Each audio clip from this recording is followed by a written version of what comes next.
Türkmenistan'da banyo cezası.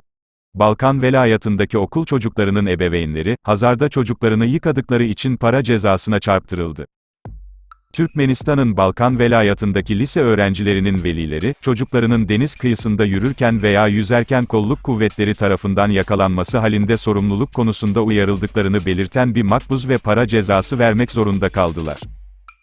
Dünyada devam eden hastalık nedeniyle, çocukları insanların kalabalığından korumak ve yaz döneminin başlamasıyla birlikte deniz kıyısına gitmelerine ve denizde yüzmelerine izin vermemek konusunda sizi uyarıyoruz. Makbuz yazıyor. Çocuğunuz bu eyalette kolluk kuvvetleri tarafından durdurulursa, cezaya çarptırılacağınız konusunda sizi uyarıyoruz. Şu anda, Balkan velayatı 40 derecelik bir sıcaklık yaşıyor. Kaynak, sıcaktan tek kurtuluşun sadece Hazar olabileceğini, ancak polislerin sahil boyunca koşturduğu için erişilemez olduğunu söylüyor. Sadece dalmak ve hemen karaya çıkmak bile imkansız, para cezası vermeye hazır üniformalı insanlar var.